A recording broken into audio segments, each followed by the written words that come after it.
Let's talk about your book. Okay. So you've alluded to the fact that you've got a bunch of testimonies from people, which I think is really invaluable. What specifically are you hoping that Mothers, Women, Australia gets from it? Yeah, look, so it's 9 different families that have shared their stories. There's a lot of similarities, but there's also, some pretty significant points of difference. But the similarities are that their children all either had trauma or abuse or some sort of online grooming and addiction. And this is the pathway they've gone down, where they've been utterly betrayed by the government, by the health system and the education system. And that is the common theme in all 9 stories.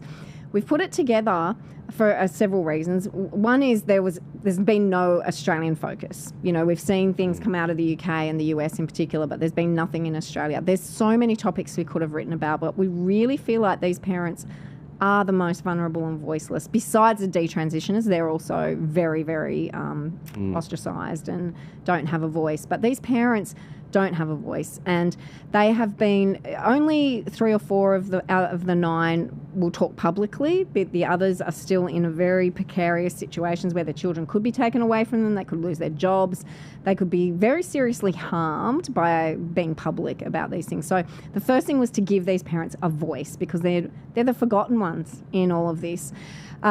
These parents have tried to talk to politicians and have been ignored, basically. So we have given a copy of this book to every federal MP in Australia. Wow. And we have given it to several senators, state members and things as well. We sold 1,000 copies in the first 10 days, which was fantastic, and it's continued on since then.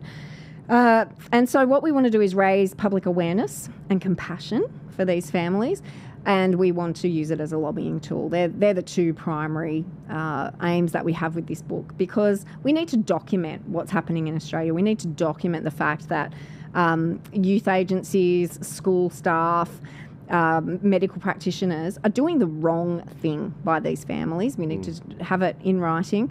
A week or so ago I was in Perth. There was a doctor there who's an ICU specialist. He had treated a girl who ended her life. It was absolutely tragic.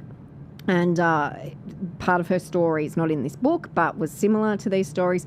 He's taken 10 copies of this book to issue to other medical practitioners and the chief medical officer in Perth. And that's what the book is for. It's to say these are real stories. These things are happening. You can't deny someone's testimony and lived experience, which is our, trendy word used against terminology used against us all the time. Yeah. And so, that's the primary thing that we want to do. It's the most harrowing project I've ever been a part of. It was, it took nearly a year to put it together, because obviously we're dealing with very raw and vulnerable things. I did have some counselling through that. I haven't had counselling since I was in my 20s, and my counsellor had to have counselling. Wow. As a result of the things that I shared with her, because obviously we couldn't put everything in the book. But the stories that we did, she was so traumatised by the stories that I was sharing with her. So this is a very serious book. My husband, when through the process, like he'd come home, how's your day? I'm going, I can't even talk about it.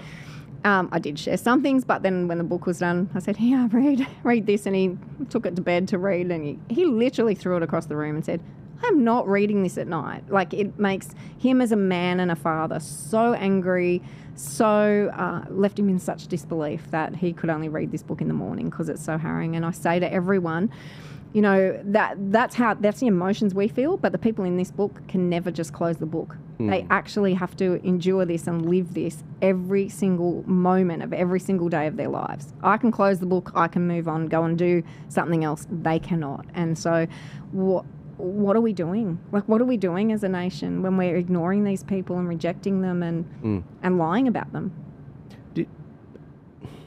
How would you even do an audiobook of this? I don't think you'd get through it. It would be very hard. It would be very hard. But I think it's really necessary. I'm not an author. I'm not a book publisher. That's also why it took us so long, because, we're political lobbyists. That's what we do. Sure. I looked into the audiobook thing, and it's a bit hard here in Australia. Is it? Yeah, you've got to have an agent, I think. Well, that's what we looked into. It's very easy to get it self-published, put it on Amazon, do all of that sort of stuff, but to get into audio what's it called? Audible. Yeah, Audible. As they only do it for Americans, maybe the UK, but other countries you have to have an agent who will get you through. So we may do that in time, but at this point we haven't done it. All right, maybe we've got to speak about that off camera, you know, because we want to make it as accessible as possible. Fantastic. I mean, I can't tell you the last book actual book I read. It's usually when I can't find the audiobook. Yeah. It is available on Kindle, but not audio. So we would love to get that on. And I'm sure there would be someone who could voice it. Well, reach out to them, guys. You know, the website is binary.org.au. Whether you want to support them, whether you want to buy a book, or whether you want to let them know, hey, I can do what you just said. I just can't believe it's happening. I mean, ever since I left school, believe it or not, only in 2015, I've been trying to work out where are the adults.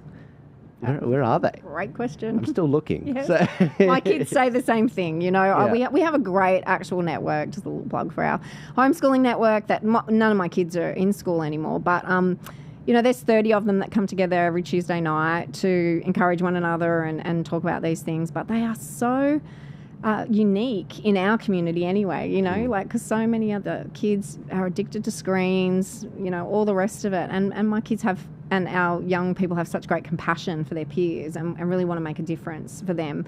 But you're right, like, where are the adults? My generation even, well, it's quite divided. There's a few of us, but not enough that just... I think in Australia that our culture has been like it's you know, it's beer, footy, fishing, beach, you know, and work, and that's it. And we haven't been politically engaged, and we've been asleep at the wheel. And so the few of us that have been awake and have been warning for these things, you know, I think about the whole Islamic thing that's going on at the moment in Australia, and I'm going, oh, we were shouting into the wind in 2011, and there were many people before us that were warning exactly what's happening now. And it's hard and it's discouraging in many ways just to keep going, but we have to keep going. But it takes so much time to wake people up, and that's the really difficult thing. But